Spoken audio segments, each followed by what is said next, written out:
She didn't grow up thinking about money as energy. To her, money had always felt heavy. Something tense.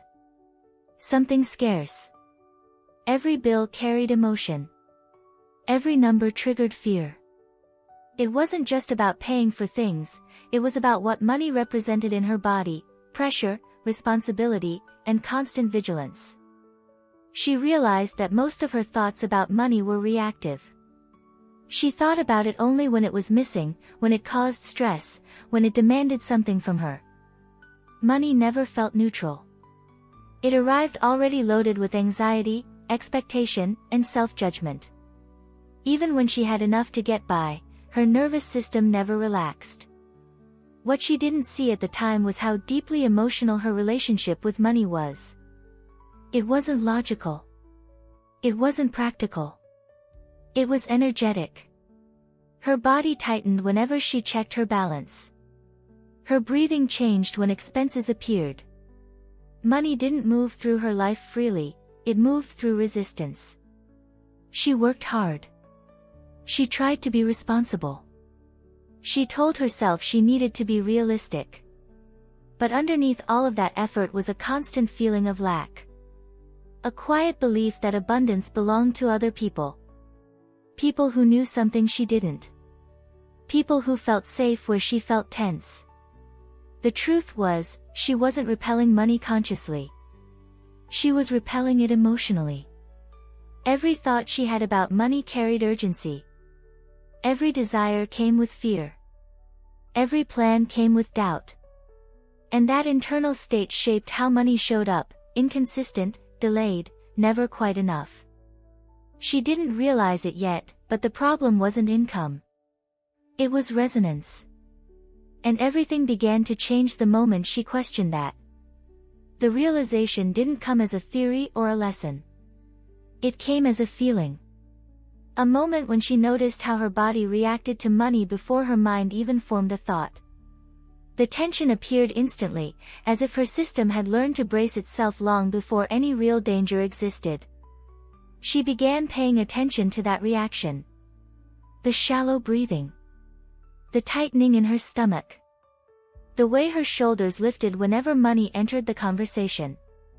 It wasn't the numbers doing this, it was the meaning she had attached to them over years of quiet stress and expectation. She saw how often she approached money from urgency. Wanting it, needing it, chasing it, all while fearing it wouldn't come or wouldn't stay. That push and pull lived inside her constantly. Desire mixed with distrust. Hope mixed with anxiety. No matter how hard she tried, money always seemed to arrive carrying that same unstable energy. This awareness changed how she interpreted her past. She could see now that abundance hadn't been blocked by lack of effort or intelligence. It had been filtered through a nervous system that never felt safe receiving. Even good opportunities had felt heavy because her internal state wasn't ready to hold them. She understood something crucial in that moment. Money was responding to how she related to it emotionally, not just to what she did for it practically. It wasn't about deserving or working harder. It was about resonance, the emotional frequency she met money with every single day. That idea didn't scare her. It grounded her. Because if money responded to energy, then energy was something she could work with. She didn't need to control outcomes. She needed to change how her body, thoughts, and expectations responded to the idea of abundance. For the first time, money stopped feeling like an external force she had to chase. It began to feel like a relationship, one she had the power to transform from the inside. With this new awareness, she started to notice how often her thoughts about money were automatic. They appeared before she even realized they were there, shaped by years of repetition. A bill arrived, and her body reacted before her mind could respond. A possibility showed up, and doubt followed instantly, as if it were protecting her from disappointment. Instead of fighting those reactions, she observed them. She stopped trying to convince herself that everything was fine. She didn't force optimism. She simply paid attention to how she felt when money entered her awareness. That observation alone began to loosen the grip those reactions had on her. She realized how much of her behavior around money had been driven by fear disguised as responsibility. She avoided risks, delayed decisions, and minimized her desires, believing she was being practical. In reality, she had been protecting herself from emotional discomfort more than financial instability. As she became more conscious of these patterns, she began to soften her approach. She allowed herself to want more without immediately questioning whether it was realistic. She let the idea of abundance exist without attaching urgency or desperation to it. That shift felt unfamiliar, but also relieving. Her relationship with money started to feel less adversarial. Instead of seeing it as something she had to manage carefully or defend herself against, she began to see it as something that could move through her life with ease. That didn't mean she stopped being responsible. It meant she stopped being afraid. This change in perception affected her decisions in subtle but powerful ways.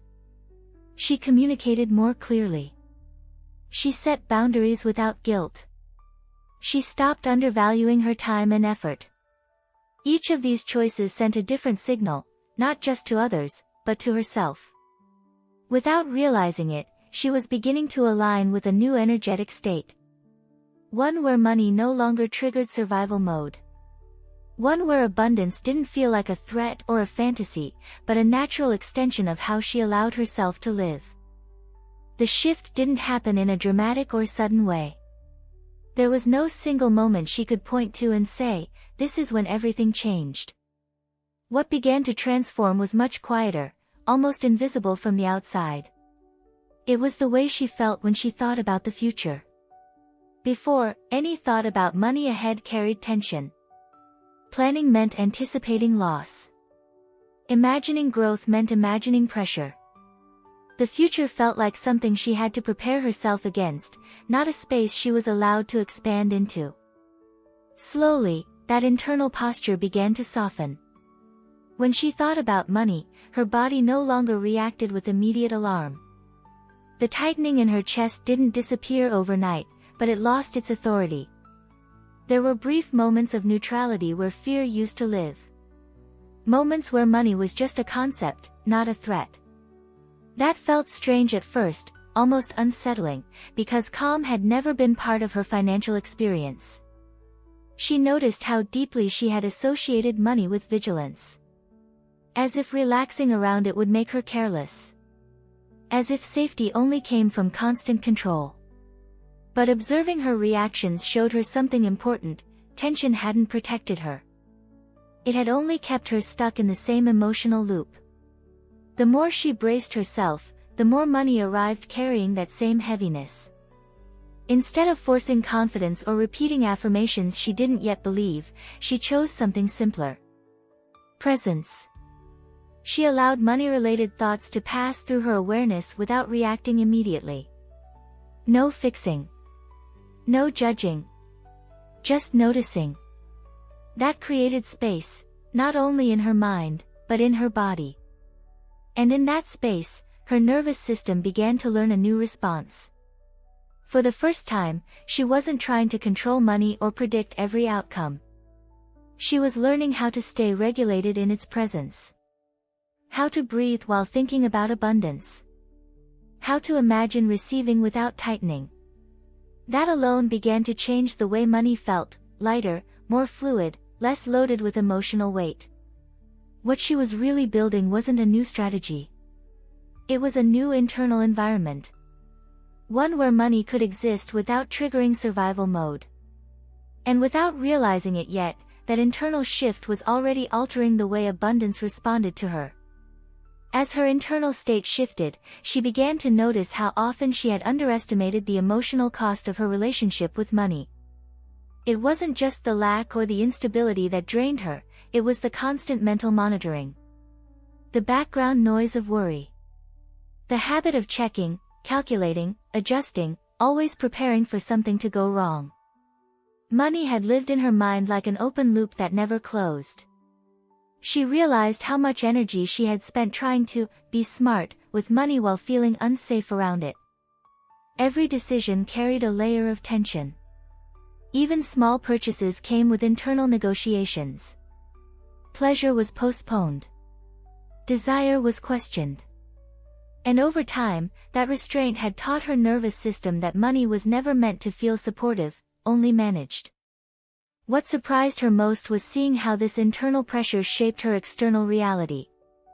Opportunities felt heavier than they needed to be.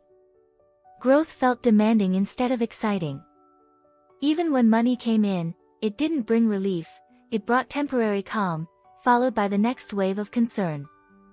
Abundance, when filtered through fear, never felt like abundance at all. As she became aware of this pattern, she stopped asking herself how to make more money and started asking a different question: how do I feel when money moves toward me? That question changed everything. It shifted her focus from outcomes to experience. From numbers to nervous system. From control to relationship. She began to practice allowing money to exist in her life without immediately assigning it a task or a worry. She let income sit without mentally spending it in advance. She let possibilities arise without instantly calculating what could go wrong. These moments were small, but they carried a new quality: steadiness instead of urgency. Without forcing anything, she was learning to hold money with less emotional charge. And in that quieter internal space, something important was happening. Money was no longer meeting resistance first. It was meeting availability. With less resistance inside her, she started to see how deeply money had been tied to her sense of self-worth. It wasn't obvious at first, but the pattern became clear. When money felt scarce, she questioned herself. When it flowed more easily, she felt temporarily validated. Her emotional stability had been quietly outsourced to her financial situation, rising and falling with it. She noticed how often she interpreted financial challenges as personal failures. A slow month felt like proof that she wasn't doing enough. A missed opportunity felt like confirmation that she was behind. These interpretations weren't factual, they were emotional conclusions shaped by years of pressure and comparison. Money had become a mirror she used to judge herself. As she softened her nervous system, that mirror began to crack. She could feel the difference between her value and her income. Between her intelligence and her results. That separation was subtle, but powerful. It allowed her to experience money without letting it define her. For the first time, a financial fluctuation didn't automatically trigger shame or self-criticism. This shift changed how she showed up in the world. She spoke more clearly about her work. She set prices with less hesitation. She stopped apologizing for wanting stability, comfort, and growth. These weren't acts of entitlement, they were acts of alignment. She was no longer asking money to prove her worth. Money began to respond differently. Not dramatically, not instantly, but perceptibly. Conversations felt easier. Exchanges felt more balanced. There was less contraction around receiving and less guilt around keeping what she earned. The energy between her and money felt more reciprocal. She wasn't chasing abundance anymore. She was creating space for it. And in that space, money could finally relate to her without carrying the weight of her identity. As her relationship with money grew calmer, she began to notice how her daily choices subtly shifted. She wasn't forcing discipline or chasing motivation. Her actions simply started to feel more intentional. She no longer made decisions from urgency, and that alone changed the quality of her movement. Money was no longer something she reacted to, it was something she interacted with. She became more present with how she spent, not from restriction, but from awareness. There was less impulse, less emotional spending, and also less guilt. Each choice felt grounded. She wasn't trying to punish herself into stability or reward herself into comfort. She was responding from clarity, and that clarity felt surprisingly gentle. With that gentleness came trust. Not blind trust, but embodied trust. She trusted herself to make decisions without panic. She trusted that she didn't need to rush everything to feel safe. That internal trust softened the way money circulated through her life. It wasn't stuck. It wasn't leaking. It was moving. She also noticed how her conversations around money changed. There was less defensiveness, less explanation. She didn't feel the need to justify her desires or downplay her goals. Talking about growth felt natural, not boastful. Talking about challenges felt honest, not shameful. That balance allowed her to be more open, with herself and with others. Opportunities began to feel different too. They no longer arrived with the same emotional weight. She could evaluate them without fear clouding her judgment. Some she accepted with confidence. Others she declined without regret. Both felt equally empowering. She was no longer afraid of choosing wrong, because she trusted her internal alignment. What she didn't realize yet was that this steadiness was becoming magnetic. Not because she was trying to attract anything, but because her energy was no longer fragmented. And money, like any form of energy, responds naturally to coherence. As coherence replaced tension, she started to sense a quiet shift in how money entered her life. It wasn't about sudden windfalls or dramatic changes. It was about consistency. Money felt more predictable, not because she controlled it better, but because her relationship with it had stabilized. The emotional spikes flattened. The highs weren't euphoric. The lows weren't devastating. There was balance.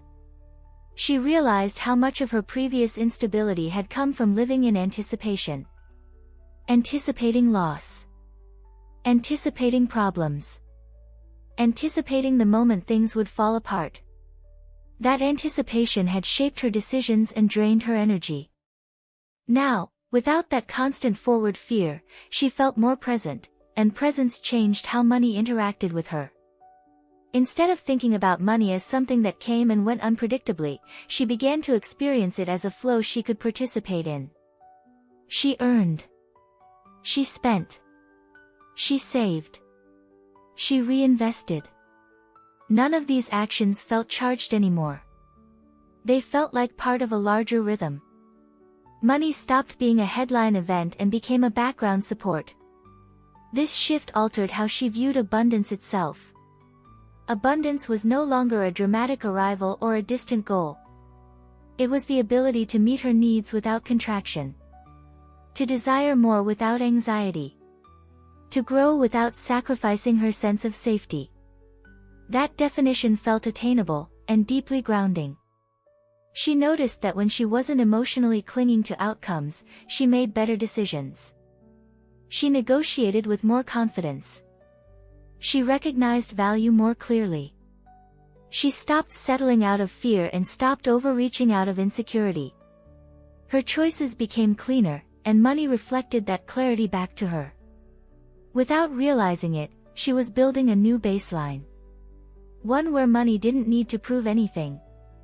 One where abundance wasn't something to chase, but something to allow. And that internal stability was quietly changing the scale of what felt possible. With this new baseline forming, she began to reflect on how differently she now related to desire. Before, wanting more money had felt dangerous. Desire carried pressure, as if wanting automatically meant lacking. Every wish was followed by a quiet fear: what if it doesn't come, or worse, what if it comes and I can't handle it? Wanting had never felt safe. Now, desire felt cleaner. Less charged. She could acknowledge what she wanted without collapsing into urgency. She could imagine expansion without mentally bracing for loss. That alone changed her internal dialogue. Desire stopped being a signal of deficiency and became a signal of direction. She noticed how her body responded when she allowed herself to want more. There was no spike of anxiety, no immediate tightening.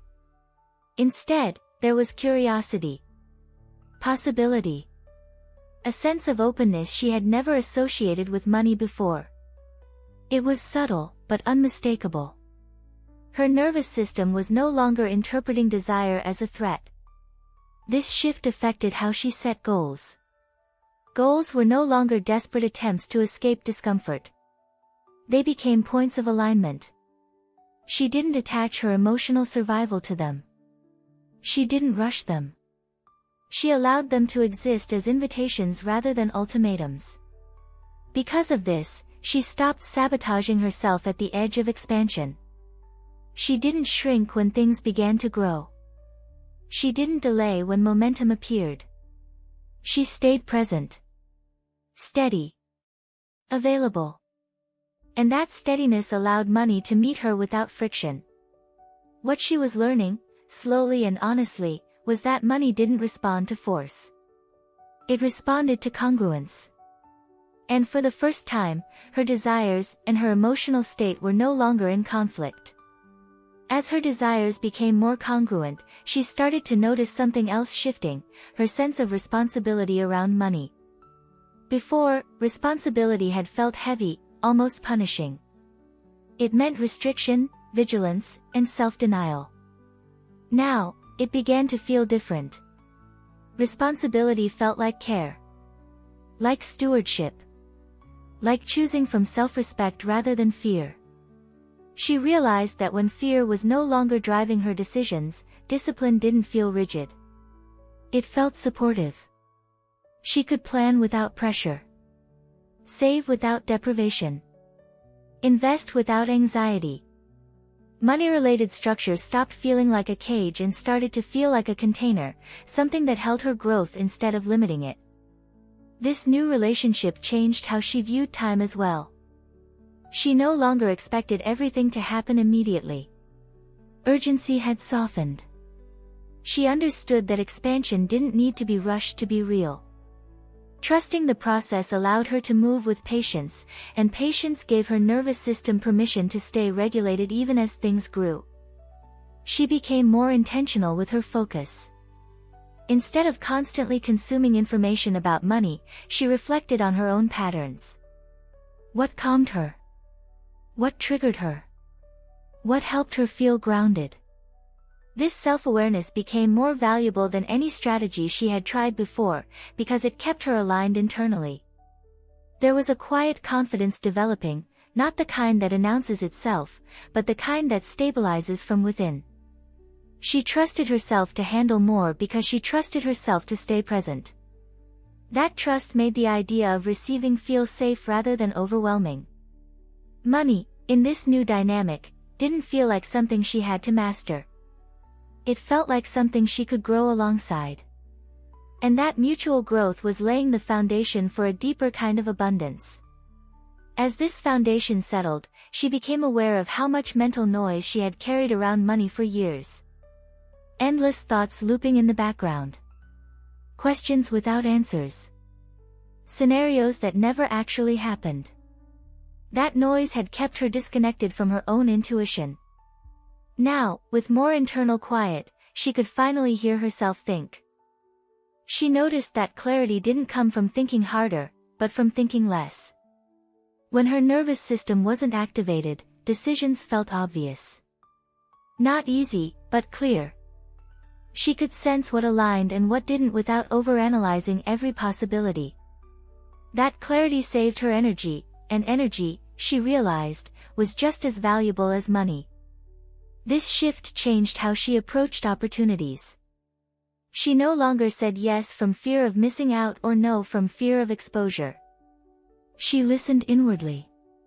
Some opportunities felt expansive and grounded at the same time. Others felt exciting but destabilizing. Learning to distinguish between the two became one of her greatest assets. With this discernment, she began to trust her timing. She stopped comparing her pace to others. Growth no longer needed to look dramatic to feel meaningful. She understood that sustainable abundance builds quietly, through consistent alignment rather than constant pressure. Her relationship with money was no longer driven by urgency or avoidance. It was guided by awareness. That awareness created coherence between what she thought, what she felt, and what she did. And coherence, she was learning, was magnetic. For the first time, money wasn't something she needed to monitor obsessively. It was something she could stay connected to without losing herself. And that connection was preparing her for the next level of expansion, one that required trust, not tension. It was during this quieter phase that writing entered her life in a new way. Not as a habit she forced herself to keep, but as a place where her thoughts could finally slow down. Putting words on paper created a kind of internal order she hadn't experienced before. When she wrote about money, it no longer felt chaotic. The emotions that once lived only in her body now had language. At first, she didn't write to manifest anything. She wrote to understand herself. To see her fears clearly instead of carrying them unconsciously. To separate what was real from what was inherited, imagined, or repeated out of habit. Writing gave her distance, and in that distance, she found relief. She noticed how different it felt to acknowledge her desires on paper without judgment. There was no audience. No pressure.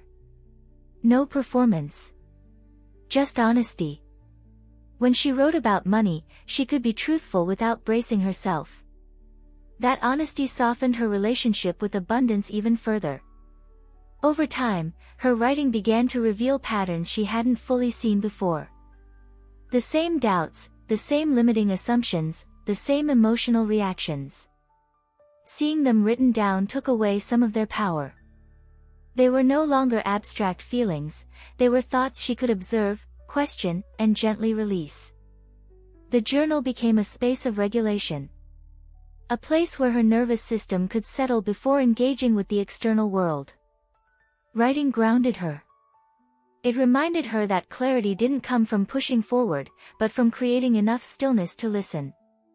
Without realizing it, this practice was anchoring her new relationship with money. It wasn't changing her life overnight. It was changing her internal consistency. And that consistency was becoming the foundation that everything else would build upon. As writing became part of her routine, she noticed how it shifted her relationship with intention. Before, intentions around money felt vague or emotionally loaded. Now, they became clearer, calmer, and more grounded. Writing helped her translate feelings into direction. What once felt like anxious wanting turned into conscious choice. She began to use her journal not to control outcomes, but to stabilize her energy. When uncertainty appeared, she wrote.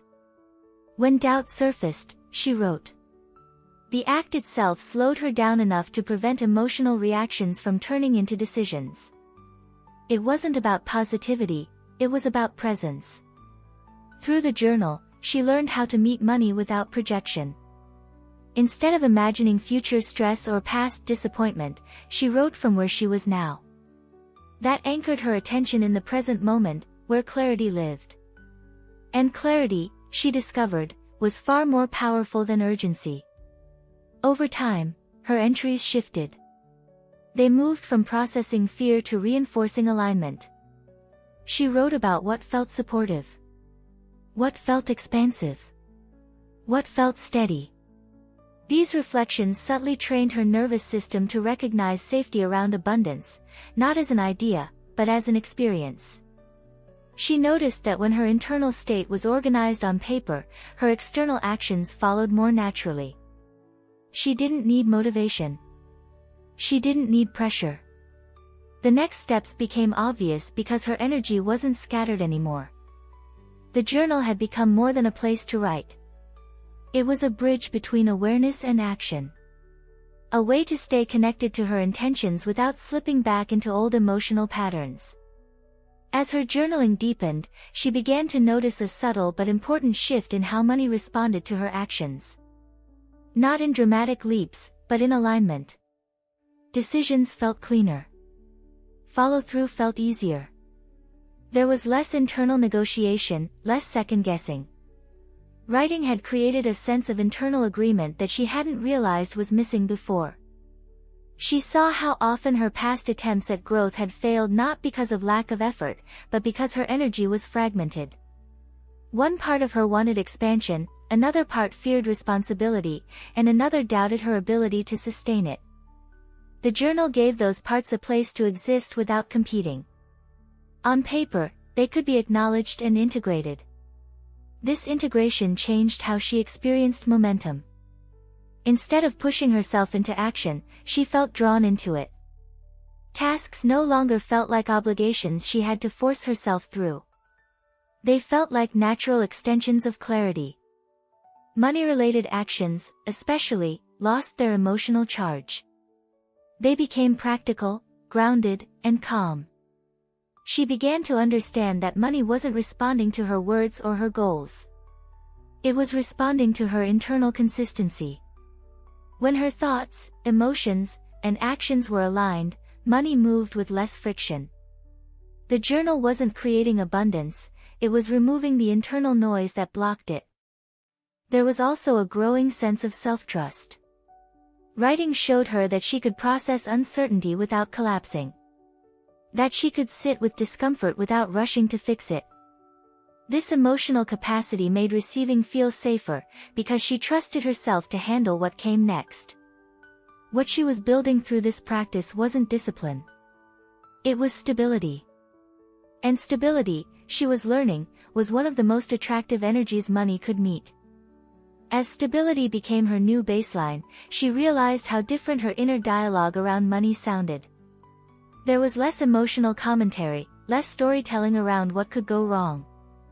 Silence replaced speculation. And in that silence, she felt something she hadn't associated with money before, trust in her own continuity. She no longer feared losing alignment when money increased. Before, more money had felt like more pressure, more responsibility, more ways to fail. Now, growth felt proportional. Manageable. She trusted that her internal regulation would scale with her external reality. That trust removed one of the deepest blocks she had carried. Writing played a quiet but decisive role in this shift. Each entry reinforced her sense of grounding. Each reflection reminded her that abundance didn't require perfection, it required presence. When fear appeared, she didn't spiral. She wrote. When doubt surfaced, she didn't freeze. She clarified. That consistency built emotional resilience. She also noticed how writing helped her stay anchored during expansion. When new opportunities arrived, she processed them on paper before reacting. This prevented excitement from turning into overwhelm. It allowed her to receive without losing her center. Money could grow without destabilizing her identity. Over time, she understood that the journal wasn't something she used only when things felt uncertain. It became something she returned to when things felt good. Writing helped her normalize abundance instead of treating it like a temporary event. That normalization changed how long money stayed in her life. She was no longer just attracting money. She was learning how to hold it, emotionally, mentally, and energetically. And that capacity was quietly setting the stage for a much larger shift. It was around this time that she realized her writing had evolved into something more structured. What began as emotional processing had become intentional practice. She wasn't just unloading thoughts anymore, she was consciously shaping how she related to money day after day. Consistency mattered. Repetition mattered. And she could feel how staying connected to that internal alignment over time was what sustained the change. She noticed that the days she wrote with intention felt different. Her choices were clearer. Her reactions were calmer. Her relationship with money stayed steady, even when circumstances shifted.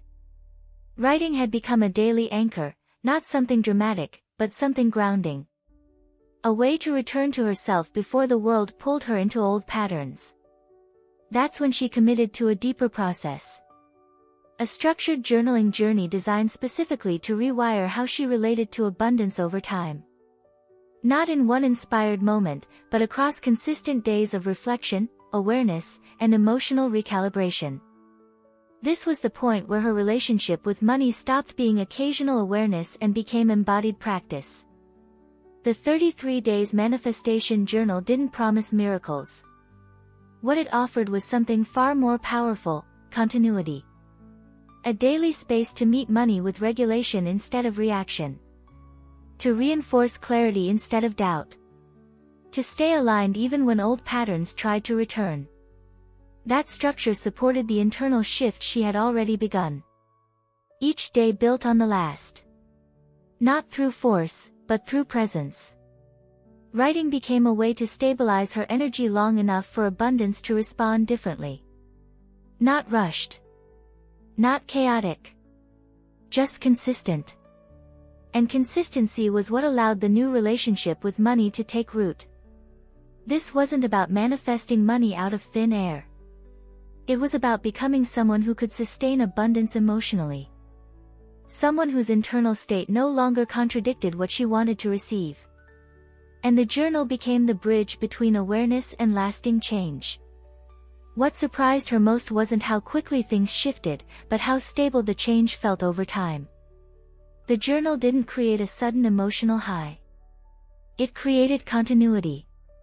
Day after day, she returned to the same grounded state, reinforcing the same internal posture. And that repetition quietly rewired how she showed up in relation to money. She noticed that when challenges appeared, they no longer pulled her back into old reactions. Instead of spiraling, she paused. She wrote. That pause changed everything. It interrupted patterns that had once felt automatic. Money-related stress no longer escalated into emotional urgency. It stayed manageable. Contained. Human. As the days passed, abundance stopped feeling like something fragile. Before, good phases felt temporary, as if she had to hold her breath so they wouldn't disappear. Now, stability felt normal. Receiving didn't create anxiety. Keeping didn't create guilt. Money had space to stay because her nervous system wasn't pushing it away. She also noticed how her identity around money shifted. She no longer saw herself as someone trying to be abundant. She felt like someone who was learning to live in alignment with abundance. That distinction mattered. Trying was effortful. Alignment was sustainable. And the journal reinforced that identity daily. Writing didn't just reflect her growth, it supported it. Each entry strengthened the connection between awareness and behavior. What she wrote influenced how she acted. What she acted reinforced what she believed. That loop created coherence. And coherence made abundance feel natural rather than forced. For the first time, she wasn't afraid of consistency. She wasn't waiting for the other shoe to drop. She trusted the rhythm she had built. And that trust allowed money to meet her with the same steadiness she now met it with. With this steadiness in place, she began to look back at her old relationship with money and barely recognized it. The constant urgency. The emotional swings. The belief that stability was something external she had to chase. None of that felt true anymore. What changed wasn't the world around her, it was how safe she felt within it. She understood now that money had never been the source of her stress. Instability had come from within. From a nervous system trained to expect scarcity. From years of associating money with pressure instead of support. Once that internal pattern shifted, money no longer needed to carry emotional weight. It could simply do its job. This realization gave her a deep sense of calm. She no longer feared setbacks the way she once did. Challenges felt temporary, not threatening. She trusted herself to navigate them without collapsing emotionally. That trust made her resilient, and resilience changed how long abundance stayed in her life. She also noticed how her confidence had matured. It wasn't loud or performative. It didn't depend on numbers or external validation. It came from knowing she could stay regulated regardless of circumstances. That inner security allowed her to expand without losing herself. Money began to feel like an ally rather than a test. A resource rather than a judgment. It moved through her life with less resistance because she no longer met it with fear. The energy between them had shifted, balanced, grounded, reciprocal. She realized then that abundance wasn't about attracting more. It was about becoming someone who could remain open, steady, and present long enough to receive, and keep, what arrived. What she finally understood was simple, but profound. Money had always responded to how she met it. When she met it with fear, it arrived with instability. When she met it with urgency, it stayed unpredictable. But when she learned to meet it with steadiness, presence, and self-trust, everything changed. Not because money changed, but because she did. She no longer saw abundance as something reserved for a different version of herself. It wasn't waiting for her to be braver, smarter, or more deserving. It was available the moment her internal state could hold it. That realization dissolved years of quiet struggle. There was nothing wrong with her. There had only been misalignment. The journal, the awareness, the consistency, all of it had served one purpose: to help her become emotionally available for the life she wanted. To teach her how to stay grounded while expanding. To show her that money flows best when it isn't forced, feared, or idolized. She noticed how her life reflected this new posture. Not perfectly. Not without challenges. But with continuity. Income felt steadier. Decisions felt cleaner. Growth felt sustainable. For the first time, she trusted that what she was building wouldn't collapse under its own weight. This wasn't a temporary phase. It wasn't a technique she could forget. It was a new way of relating, to money, to herself, to the future. One rooted in regulation rather than reaction. In alignment rather than effort. She had become someone money could move toward easily. Not because she chased it, but because her energy was no longer pushing it away. She didn't become abundant by chasing money harder or thinking more positively. She became abundant the moment she understood that money responds to energy, and that energy begins in the body, in the nervous system, in the way we relate to ourselves. When fear dissolved, flow followed. When pressure softened, stability appeared. Nothing mystical. Nothing complicated. Just alignment. What once felt heavy became neutral. What once felt scarce became available. Money stopped being something she had to prove herself to. It became a resource she could work with, respect, and trust. And that trust changed the trajectory of her life more than any strategy ever had. The 33 Days Manifestation Journal wasn't the reason abundance arrived, it was the reason it stayed. It gave her a way to return to alignment every day. To stay emotionally available for growth. To meet money with steadiness instead of survival. And that daily commitment made all the difference. She no longer waited for permission to receive. She no longer questioned whether abundance was meant for her. She understood that abundance is a reflection of internal coherence, and she had built that coherence intentionally, patiently, day by day. This is how she became a magnet for abundance. Not by force. Not by fantasy. But by changing the way she related to money at the deepest level. When her energy shifted, money followed. And once that alignment was established, abundance was no longer something she hoped for. It was something she naturally lived.